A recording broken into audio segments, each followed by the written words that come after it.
नमस्कार। मातृशक्ति और पितृशक्ति, मेरे पास कल एक गुजरात से मैसेज आया था, बड़ा अच्छा है और उसको सभी लोगों के लिए वो प्रेरणा के दायक है कि मनुष्य के मिले हुए किरदार, जो भी उसको मिले जिम्मेदारी है, किरदार से मतलब उसकी जिम्मेदारी है, उसके जो निर्वहन है वो अपनी जान से भी ज़्यादा करे, क्योंकि वो ज़िंदगी से के बाद भी याद किया जाता है। मतलब जो आपका जीवन सफ़र है, अगर उसका अंत हो जाए तो उसके बाद जो याद करने की बात किस दृष्टिकोण से याद करते हैं, तो मैं आज के परिप्रेक्ष्य में सभी समझ लें, जो भी जिस किरदार पर निभा रहा हो अपने, उस किरदार की चिंता करें और उस पर गंभीरता से सोचें। ऐसे ही आज इस आंदोलन के उसमें मैं किसान आंदोलन के जो करता धरता हैं, संगठन भिन्न भिन्न लगे हुए हैं, वे भी समझ लें कि कभी कभी आपके किरदार पर प्रश्नवाचक चिन्ह लगते हैं, आए हैं, तो आज बहुत महत्वपूर्ण समय है कि देश के किसान आपकी तरफ देख रहे हैं और आपको या तो विलेन बनाएंगे या आपको हीरो बनाएंगे। फिर वो जीवन पर्यंत आपके इतिहास में दर्ज हो जाएगा। तो इसलिए आप अपने पुरखों के इस क्षेत्र के इतिहास को भी जान लें कि देश की आज़ादी से लेकर के आक्रांताओं के हमलावर तक इस क्षेत्र के लोगों ने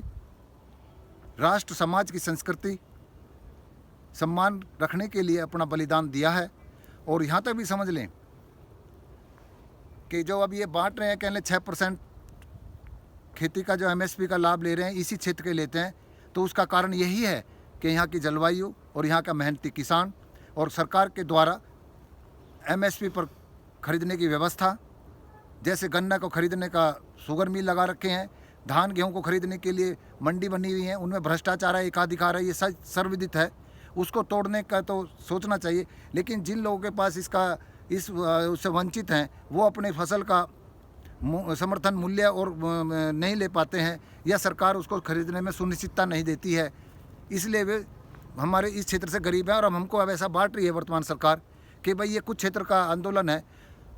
और ये कुछ क्षेत्रों में भी अब कुछ नस्लों पर जाने की तरफ जा रहा है। हमारे इस क्षेत्र के लोग, कुछ जो पहले से ही सरकार की गठजोड़ के लोग रहे हैं, जिन पर कुछ संपत्तियां हैं, जोत की ज़मीन ज़्यादा हैं, वे लोग अब सरकार का इस बात का समर्थन कर रहे हैं, क्योंकि वे पहले से भी राजा और नवाबों के चाटुकार रहे हैं और इन्हीं के कारण उनकी संपत्ति की अधिकता है। लेकिन जिन लोगों ने इस क्षेत्र में आक्रांताओं के विरुद्ध लड़ाई लड़ी, जो कर वगैरह के उनमें जो बलिदान दिए, उनका जो किरदार था उन्होंने निभाया, उनका आज इतिहास है, दंत कथाओं में भी है। सरकार ने तो पक्षपात किया है कि हमारा इतिहास नहीं लिखा है इस क्षेत्र के लोगों का। लेकिन मैं ये बता दूं कि जब गोरों का राज आया, तो जो ये सूदखोर और गोरों ने मिल करके किसानों की ज़मीन हड़पने के लिए 1890 या 19 के आसपास और 1919 के बीच में जो एक उदय हुए हमारे यहाँ नेता चौधरी छोटू राम जी, दीन बंधु, उनसे बोला कि दीन बंधु ने गरीबों के खेवाहार या शुभचिंतक, उन्होंने इनसे मुक्त कराने के लिए उस ज़मीन ना चली जाए इनकी, जैसे सूदखोर पैसा नहीं दे रहे तो उनका बैल गाय सब वसूल लेते थे, खेती को मतलब अपने पास जब्त कर लेते थे, उससे मुक्त कानून चौधरी छोटू राम जी ने बनवाया था। यानी कि वे गोरों के विरुद्ध भी लड़े। ऐसे हमने और उस समय जो मुगलों के खिलाफ भी हमने खूब, और ये भी इतिहास कहते हैं, जो आकर्ता है कहते हैं कि इस देश में अगर किसी ने विरोध किया है तो हमारा जो मुकाबला किया है या हमारे विस्तार में बाधा डले हैं, तो एक ही नस्ल है जिसने हमारा विरोध करा और किसी पे विरोध भी नहीं हुआ है। और वो अपने उन पुरखों के किरदार को याद रख के और इस आंदोलन को उसी नेतृत्व में ले, भले कहें कि एक विशेष लोगों का आंदोलन है ये, तो मान लें अपने उसके पुरखों के किरदार को याद करते हुए, और ये भी बता दें कि हमने उन आकर्ताओं या उन लोगों के साथ जो भी उनकी गलत बात का विरोध किया, लेकिन हमने उनके साथ सरकार भी बनाई है। दीन बंधु छोटू राम जी ने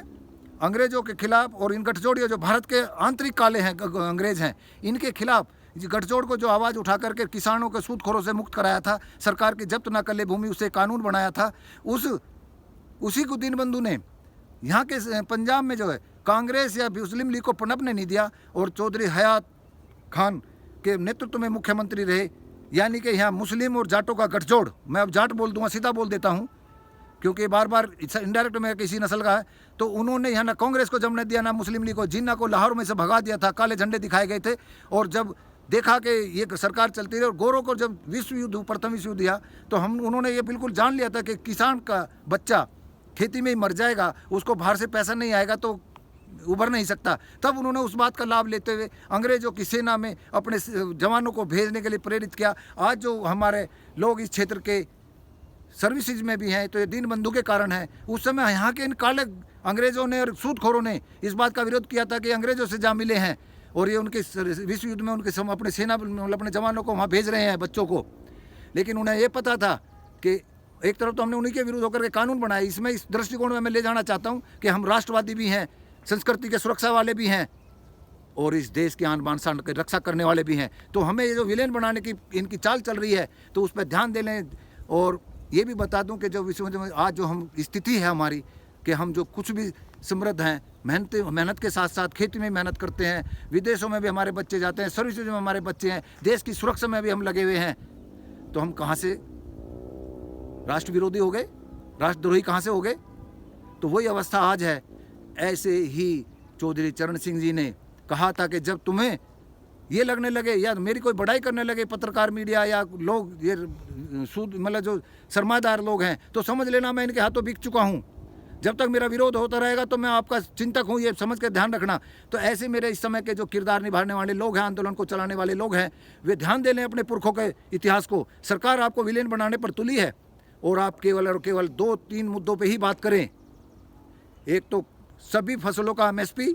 सुनिश्चित करें, क्योंकि आंदोलन दिग्भ्रमित हो रहा है। अगर पत्रकार पूछते तो हमारे किसान भी नहीं बता पाते जो वहाँ पर है, सही तरह से मैसेज नहीं जा रहा। आम जनता के लिए भी आप सुरक्षा के, क्योंकि अगर इन स्टोरेज जो कर रखी है इन्होंने अनलिमिटेड है, इससे अगर ये वंचित हो गए करने में तो आम जनता को भी महंगाई से झेलना पड़ेगा। लेकिन मैं ये कहता हूँ कि हमें MSP का रेट निश्चित करने के लिए स्वतंत्र आयोग बनाए जिसे वैधानिक अधिकार हो। MSP को निश्चित करने का भी वैधानिक अधिकार हो, इसकी खरीद का निश्चित अधिकार हो, खरीद की सुनिश्चित अधिकार हो, और जो ये महंगाई की बात करते हैं उसकी भी नियंत्रण करने का इनके सबका उद्देश्य हो। ये भाव आप सरकार के ध्यान में बैठा दीजिए। जो लोग इनका समर्थन कर रहे हैं, जिन्हें पता नहीं है अभी, वो आपके किरदार पर निर्भर होगा। आंदोलन को दिशाहीन मत होने देना, क्योंकि ये लगातार इस क्षेत्र में, एक क्षेत्र में और एक नस्ल में बांटने की तरफ चल रही है सरकार। इनका फूट डालो, राज करो, वो अंग्रेजों वाली नीति इनकी भी है। तो इस बात पर ध्यान रखना और अपनी बातों को तर्क के साथ, तथ्यों के साथ रखना। जो मोदी जी कहते हैं तो आप भी उनको कहिए कि प्लेटफार्म पर आके तर्क और तथ्य पे बात करें।